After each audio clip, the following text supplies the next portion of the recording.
The Department of Justice has just backed a Supreme Court case that could wipe out default carry bans across the country. That's not a drill. America's top federal law enforcers are now siding with the people against Hawaii's infamous vampire rule. Could this be the emergency decision that ends restrictive firearm permitting as we know it? In this video, we'll talk about the Wolford v. Lopez case and how a simple challenge to Hawaii's carry ban has escalated into a nationwide legal battleground.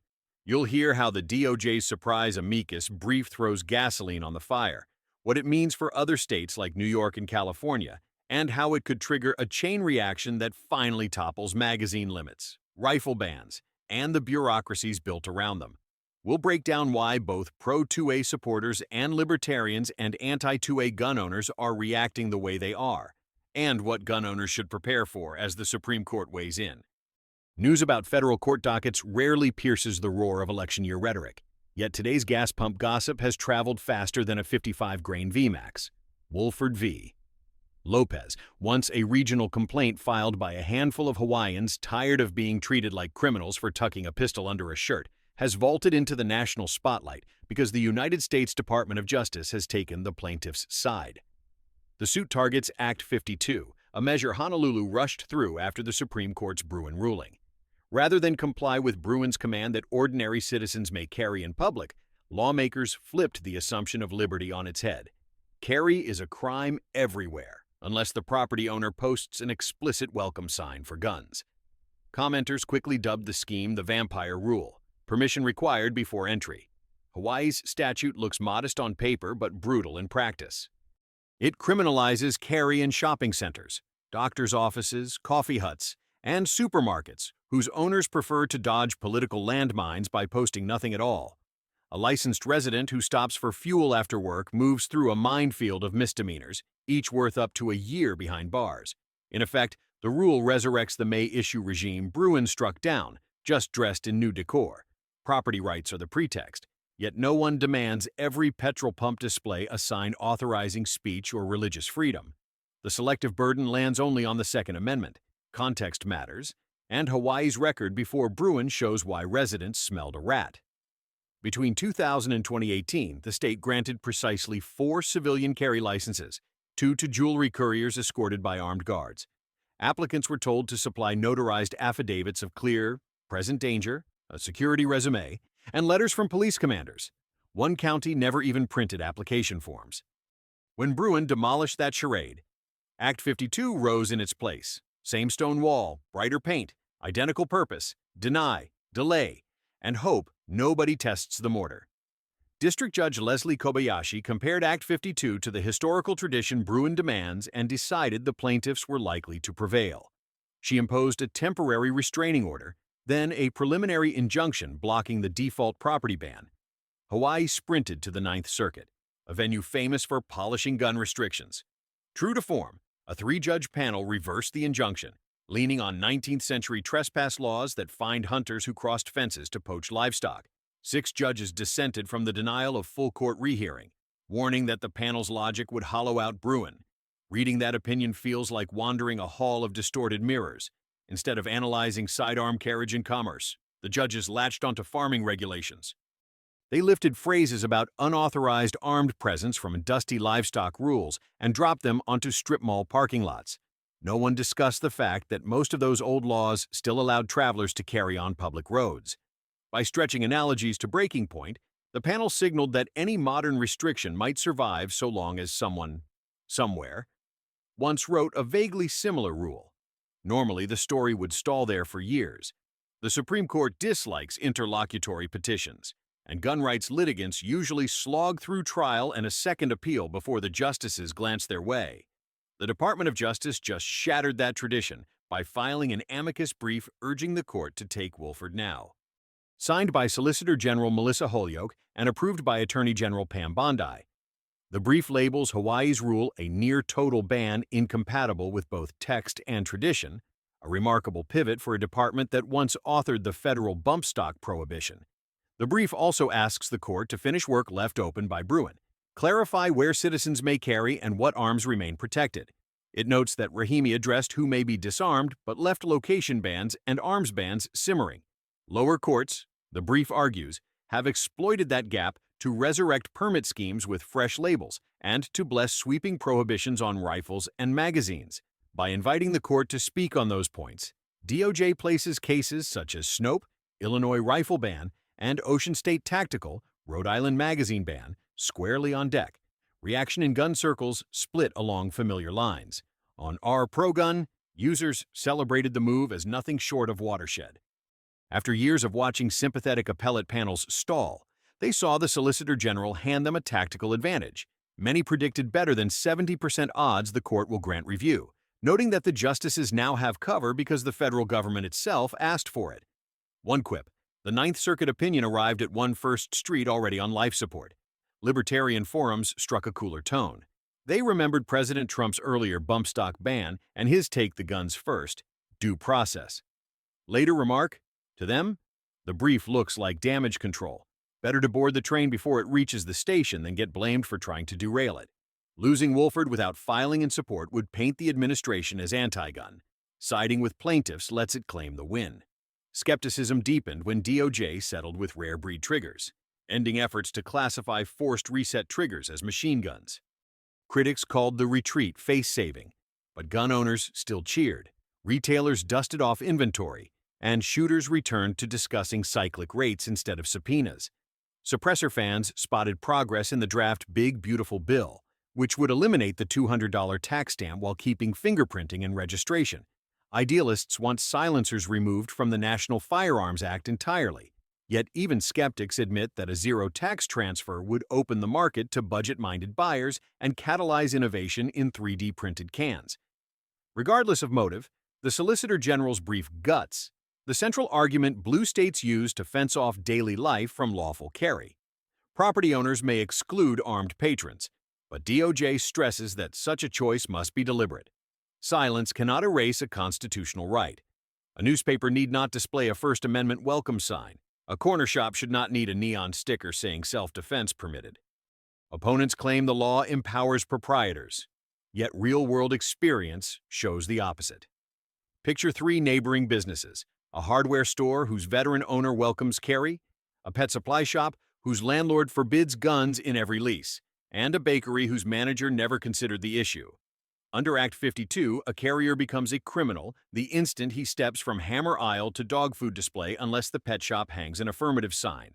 Crossing the shared car park, technically controlled by the bakery's landlord, triggers another offense.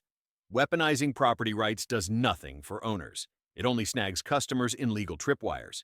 Should the Supreme Court embrace DOJ's framing, ripples will reach well beyond Pearl Harbor. New York's Concealed Carry Improvement Act, California's Senate Bill 2, and New Jersey's maze of sensitive place zones rely on the same default prohibition template. A ruling that torpedoes Hawaii's law pulls the keystone from all three. Legislators could still protect genuine sensitive sites, jails, courtrooms, nuclear plants, but declaring Times Square or Rodeo Drive off-limits merely because crowds gather would likely be finished.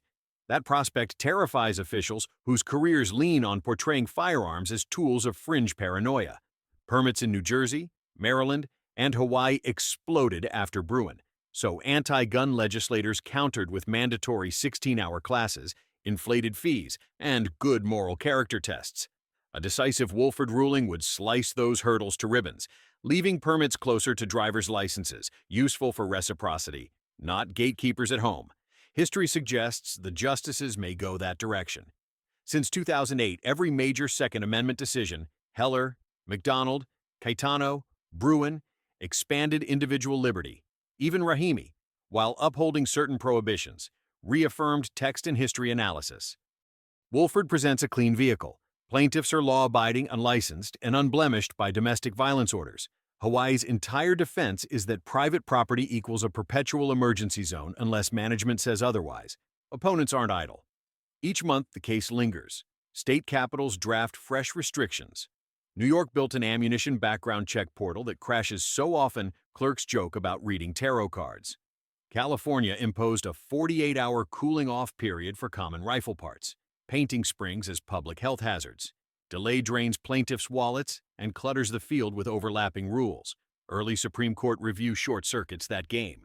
Meanwhile, carriers navigate absurdity. A New Jerseyan licensed at home may cross Pennsylvania under constitutional carry, traverse Maryland on a recognized permit, then risk arrest in a Delaware beach car park unless the hotel posts an affirmative sign. When rights hinge on invisible lease lines and whether management swapped yesterday's notice, due process becomes guesswork. Wolford could restore uniformity. Owners who truly oppose guns simply post a clear no weapons sign. Training companies in restrictive states bloomed after Bruen, offering permit-mandated courses that sell out within hours.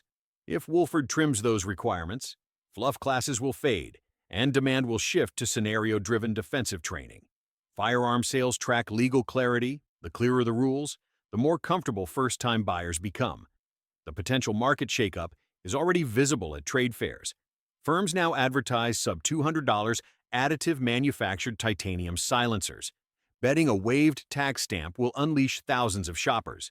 Insurance providers draft riders for clubs anticipating surges in rapid-fire events using FRT-equipped rifles. Academies pivot to low-light shoot houses and legal survival seminars, content the state can't regulate away. Alarmists predict chaos if carry expands, yet data from post-Bruen states tells another story. Permit holder crime remains microscopic. Insurers track no uptick in claims. Even academics skeptical of civilian carry admit licensees rank among the most law-abiding demographics. Removing location bans will not transform peaceful neighbors into threats. Culture may matter most. For decades, gun control strategists leaned on stigma to secure wins they couldn't grab through Congress. They pressured banks to drop accounts, convinced mayors to impose blanket park bans, and nudged businesses to keep quiet, letting silence do the work. If the Supreme Court rules that owners must speak affirmatively to exclude guns, that passive power evaporates. Remaining bans will carry the owner's name, not society's shrug. Implementation and vigilance still count. After Heller, D.C. replaced its handgun ban with registration delays so long, residents joked the process required refinancing. If Wolford prevails, expect Hawaii and its allies to inflate permit fees or cap annual license quotas. Litigation will need to pivot fast. Momentum, however, tilts toward liberty. 49 states now have some form of licensed or permitless carry, and half require no permission at all. Women comprise the fastest-growing segment of new applicants, and minority-owned gun clubs have doubled since 2020. A Supreme Court repudiation of the vampire rule would validate lived reality already playing out on ranges coast to coast. Legal victories still need cultural reinforcement. The founders warned that rights perish when citizens grow apathetic. If Wolford redraws the map, carriers must model competence and courtesy. Negligence or bravado feeds the next batch of restrictions. Safe, routine interactions at supermarket checkouts dismantle fear far better than slogans. Procedurally, the case now hinges on a simple arithmetic. 4 justices must vote to grant review. Court watchers scour speeches and prior votes. Justice Alito has chided lower court defiance of Bruen. Justice Thomas wrote the opinion itself. Justice Kavanaugh emphasized that discretionary permitting regimes violate the Constitution. Assuming any one moderate joins them, certiorari is likely. Once arguments begin, Hawaii must defend a rule that criminalizes stepping from a chemist to a grocer without a permission placard, hardly the kind of narrow historical limit the court has tolerated. The road ahead is still complex, yet the horizon looks brighter than it did a year ago. The Department of Justice, yes, that department, has chosen, in this instance, to side with the Constitution over bureaucratic convenience. Forced reset triggers remain legal, suppressors inch toward mainstream affordability, and the Republic inches toward a landscape where permission slips are relics, not gatekeepers.